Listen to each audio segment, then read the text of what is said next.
Tēnā koutou, tēnā koutou, tēnā tātou katoa. Ko whakapinaki te maunga, ko wairo te awa. Ko takitimu te waka, ko Ngāti Kahanunu ki te wairo te iwi.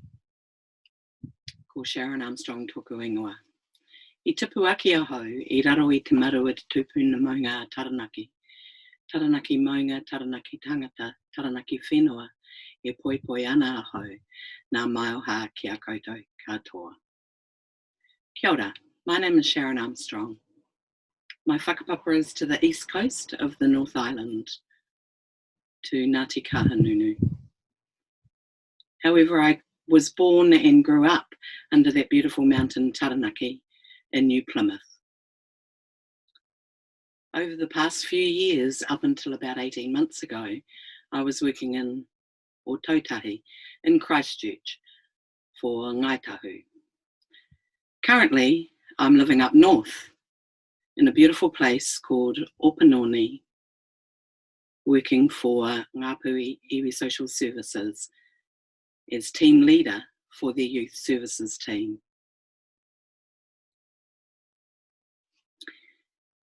As a bit of background, for those of you that aren't aware of my backstory, about 9 years ago, or actually 9 years ago and just over a week, I found myself arrested at an airport in Ezeiza in Buenos Aires, Argentina. It was the first time in my life I'd been arrested. I'd led a pretty sort of, not overly noticeable, draw too much attention to myself sort of life.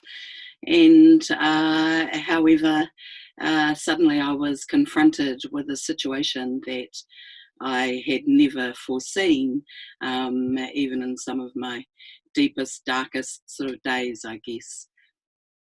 Anyway, just as a bit more backstory to that, I'd just like to say that most of my career has been spent, well, a good 20 years of it was spent working as a public servant. Throughout the 90s, I worked for the Department of Corrections as a probation officer, moving into some other roles, some in policy, some in research, and then ending up as a national training manager. All this time, I had remained living in New Plymouth. Then in 2000, I decided that I would head to Sydney for a couple of months to work for wherever I could get a job, really, just while the Olympics were on something different. At the time, my daughter was 20 years old and she came with me. So we spent a couple of months there. I returned and I moved my belongings and got rid of a lot of stuff and moved to Wellington, and my daughter remained in Sydney. So in Wellington, I then spent nearly the next over 9 years, just short of 10 years, working for the Māori Language Commission. I loved this role, and this was probably one of the highlights of my career, was some of the projects that we achieved over this time. But anyway, I digress. I just wanted to give you a little bit of a background. In 2010, after I'd left the Māori Language Commission, I moved to Brisbane to be with my whānau. My daughter and my grandson lived there, my sister and their whānau, and a few others as well. I thought this was going to be a good move. However, unfortunately, I found myself out of work. And I found it very hard to get employment. And so over the next few months, I probably became more and more despondent, not really realising at the time just how despondent I probably had become. Anyway, so whatever, I then meet this chap online. Now, I'm not going to go too much into this backstory, because if you Google my name, you can do your own bit of research about what led up to it. But suffice to say, on the 13th of April 2011, as I mentioned earlier, nearly 9 years ago, I found myself arrested and I was charged with knowingly attempting to traffic drugs. I was found with 5 kilos of cocaine concealed in my suitcase. I subsequently spent 2.5 years in prison from that date. At the time, however, I didn't know how long I would be in prison for. I didn't even know whether I was heading to prison. The day of my arrest was all just too surreal and incredibly overwhelming. So many people have asked me, how do you deal with that? And I guess many of you will know that answer now, because you're facing something, although the situation's incredibly different. I think many of the things that I experienced at the time are very similar to what many are experiencing now. So the isolation, and these are in no particular order, because really looking back now, yeah, I will just go with things as I remember. I have written a few notes. I'm hoping that that might keep me a little bit on track. But I guess the main point of me doing this webinar, and I must admit to Kim, to my mate, for setting this up for me, it came about off the back of a conversation we had about, you know, maybe my experience in Argentina might afford some tips and strategies that worked for me may help and assist some others. Other than that, you know, you feel free, you have an off button, and so if this isn't what you're looking for, then, you know, please keep searching. So that experience in 2011 saw me have to step up, I guess, and I guess, you know, I had a couple of choices. I could either completely crumble, and probably for those first few weeks I did, and that I was incredibly upset. It was just too hard to deal with anything. And so what do you do in those situations? What I found I did was I just had to park stuff up. I couldn't foresee what was going to happen for me this time next year, or in 6 months, or a month, or a week, or hardly even a day. I was having to break stuff down into almost minute by minute. Okay. Sorry about that noise. I had my foot over the alert that tells me if my gas is leaking. So clearly we now know that that works. I will try not to put my foot back there. Now, where was I? So, yeah, here I am dealing with a situation totally out of my control, totally overwhelmed, isolated away from my whānau, not knowing what was going to happen. I broke it down minute by minute. This got easier as time went by, as everything does, as I'm sure and hope that as we become accustomed to working from home, as we're doing now, it will become easier. As we put more structure into place, it will become easier. The purpose of this webinar isn't to really talk about the doom and gloom. It's to really talk about some things that we can be doing, using and drawing on a lot of my learnings that happened when I was locked up in Argentina. I'm hoping that this time round, I won't probably be as impacted as much as I was back then. So one of the things that I used as a strategy was giving myself permission not have to deal with something at that particular point in time. If I didn't have a solution to something, rather than beat myself up, which I did as an example. So when I was first arrested, for probably the first number of weeks, every day I would ask myself, how did you let this happen to yourself, Sharon? How did this, you know, how did someone who supposedly should know better, all of those things that other people are quite quick to say, trust me, I was asking myself. Then finally, and I guess from a Māori perspective, we talk about whakamā, and that's it's more than a shame. It's a depth. It's something that goes and cuts really deep. And I believe I experienced that for probably the first 6 weeks, if not longer, maybe the first couple of months. But it was such a burden. It became such a physical burden that I knew that I couldn't continue like this. If I did, I would make myself sick. And if I made myself sick, then my whānau would be unwell. So I gave myself permission to just park things up. If it was too hard to deal with, I'd park it up. I was just having to deal with stuff as I mentioned before, minute by minute. And as I was confronting it, I didn't necessarily know what was around the corner. Of course, I was unsure. I was totally uncertain.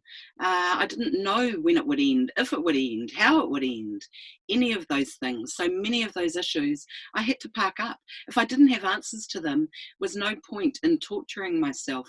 There was no point in even trying to find a logic to why this had happened to me in the first place, because the reality was there is no logic. It happened. I had to get to a point where it was like, well, just get over yourself, Sharon, and pick yourself up and find ways in which to deal with it. Language. Kim's given me some questions and I've sort of probably thrown it all together, but one of the things she asked me around was language barriers. And honestly, in those first few days, no one spoke English. And I was amongst primarily Spanish speakers, but I had those that spoke German, Thai, you name it, any language but English. And so that was an incredible learning experience. I mean, I'd worked at the Māori Language Commission, so I had some understanding of the power of language. I guess what I'd never understood until this moment was the power of non-verbal language. I was able to find things out about some of the women, or two of the women in particular, that I was locked up with. You know, over those next couple of days, I found out that, you know, they were mothers, that one had two daughters, one had one daughter, and we found all this information out about each other, yet not one of the three of us had a language in common. That was most interesting.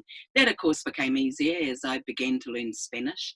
And in the case of the woman from Germany, she, her and I became good friends, and our common language became Spanish, or Castellano, as is the language in Argentina. So language was interesting. The language barrier was incredible. I can't describe it. You would have the guards or someone asking you something, and they would just look at you like you were dumb, and they would keep saying it, and they'd get louder and louder like you were dumb, when actually it was just that you didn't understand what the hell they were saying. So, you know, those things were really challenging. I didn't know how to ask to go to the toilet. I didn't know how to ask them to unloosen my handcuffs. I didn't know any of those things. So yeah, those first few days were pretty tough. Anyway, how do you get through that stuff? Well, I think, oh, don't touch face.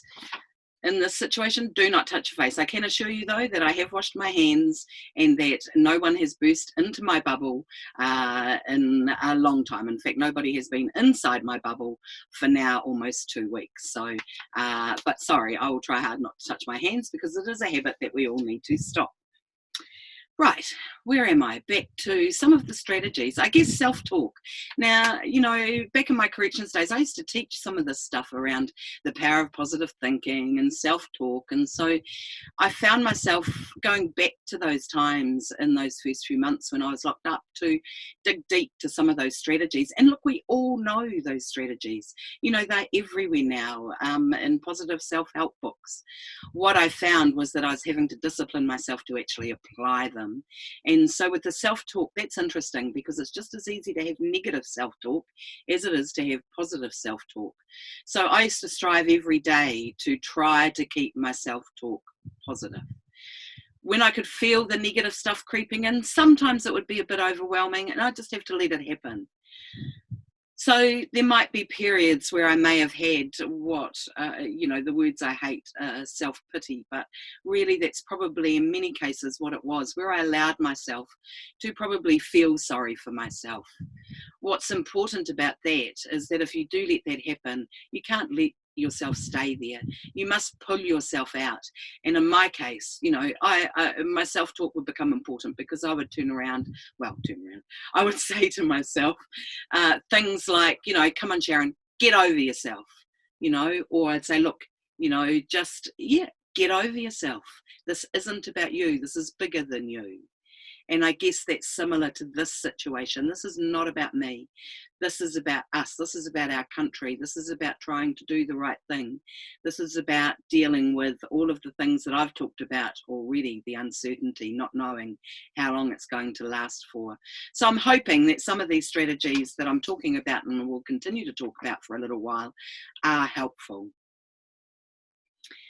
So in our culture, we talk about whare tapawha. Now that is about hininaru, tinana, wairua and whānau.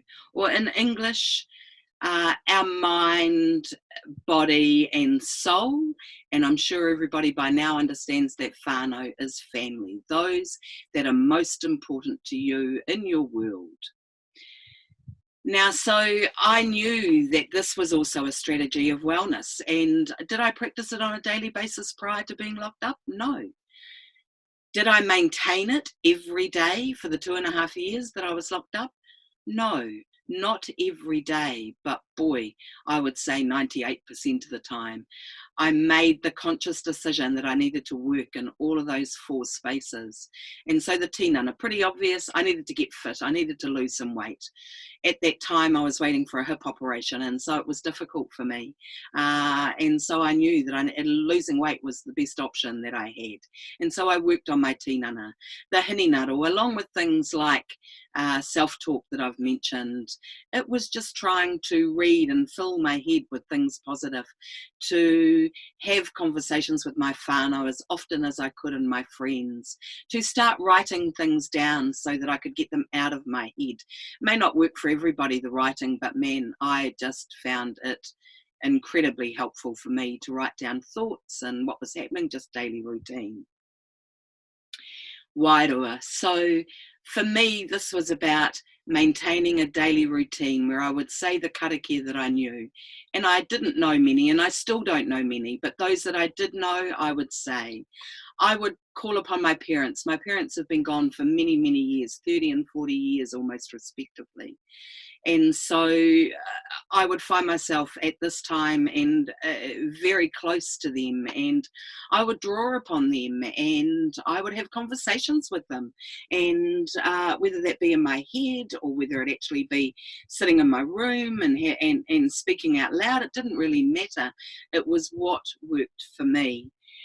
And then, of course, the last one is whānau. And so I knew within almost certainly days of my rest that if I could stay positive and strong and get through this, then so would my whānau. I knew if I fell apart, so would my whānau. I knew that we would draw strength from each other. So those first few days, those first week with minimal contact, or those first few days with no contact, were the hardest throughout the whole of my journey, really. The not knowing. Once I did get to speak to them, and then we were able to set up routines after the first month or so where we could have regular contact, they became my lifeline. And other things I did, I mentioned the writing in a journal, but I also used to write letters, because then we didn't have things like Zoom or FaceTime, or we didn't have mobile phones, and we certainly had no access to the internet. So it was through a landline that I'd receive calls, and it was via the internet. Sorry, not via the internet.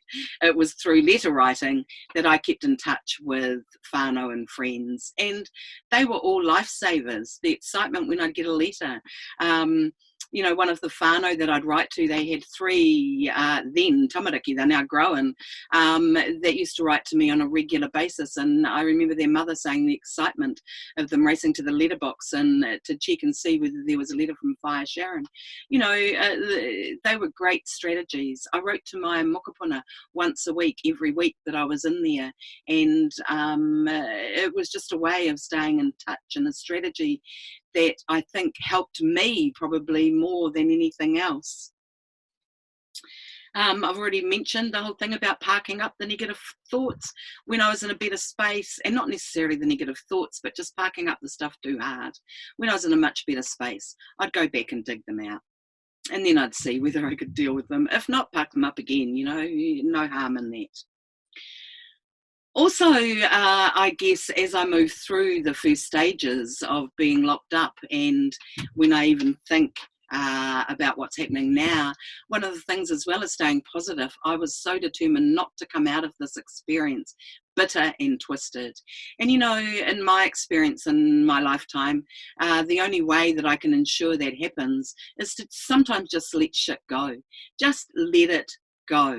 If you can't resolve it, let it go. Now, I had to do that with Frank, who was the person that I'd fallen in love with. I had to let that shit go. I had to forgive him. I came to realize at the time, well, not immediately at the time, but a few months later, that in order for me to be able to move on, in order for me to be able to forgive myself, I needed to let it go with him. I needed to forgive him. I was able to, because there was no logic. I was just driving myself crazy. So the moment that I let it go, I found that then I could start healing myself and working on what I needed to do, which is some of those strategies that I've already mentioned. So as Nelson Mandela said, forgiveness liberates the soul.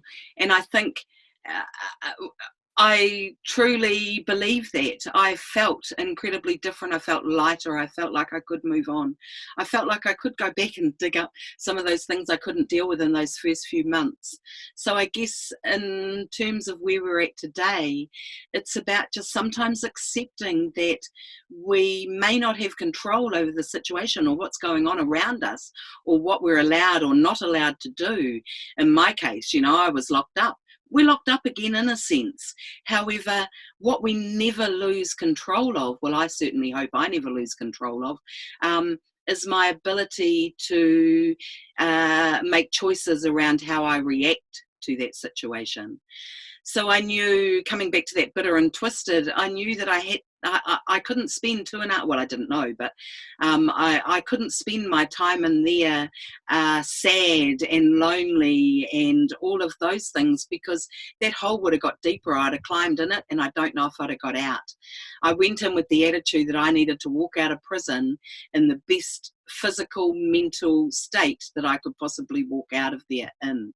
And so with that attitude, even on the days that got hard and the days, and because not every day was a good day, the days that got hard and the days where I did let myself feel sorry for myself for a little bit, they were still few and far between. And on those days, I could say, well, okay, today was not such a good day, but hey, he rā noa pōpō, there is another day tomorrow, and I would get an opportunity to begin again. So I'm just going to sum up. I've probably missed a whole lot of stuff, and I'm hoping that somehow off the back of this we can set up an opportunity where we can have some sort of discussion group. I'm not quite sure how we do that. I'm sure my mate Kim will have some ideas. I'm more than happy to answer any questions, help out where I can. But just in terms of cliches, one that I went to mention before but couldn't remember was, you don't know how strong you are until you have to be. And that is so true. So many people used to say to me, I don't know how you did it. Well, actually, if someone had told me that this is what I had been doing, I probably would have said the same thing. So we don't really know what we can cope with until we actually are faced with having to cope with something we've never coped with before. Never give up hope. Not once did I ever give up hope. Even on my darkest days, when I'd been handcuffed for 6 hours waiting to meet with someone and, having to have a translator translate for me and be frustrated and be starving hungry and all of those things, never, ever did I give up hope. And as I mentioned before, every day is a new chance to make it a good day. And finally, when we feel we have no control over a situation, we can always control how we act or how we react to that situation. So ngā mihi nui kia koutou katoa.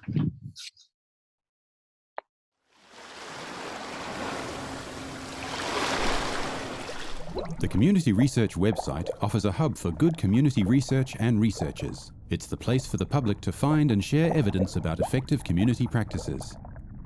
The website collects research and evidence and organizes these so that they can be easily accessed and used by other groups.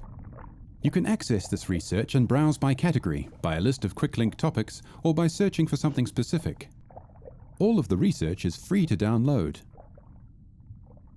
The Community Research site is all about excellence and effective practices. You can view recordings of past webinars and find out about future ones.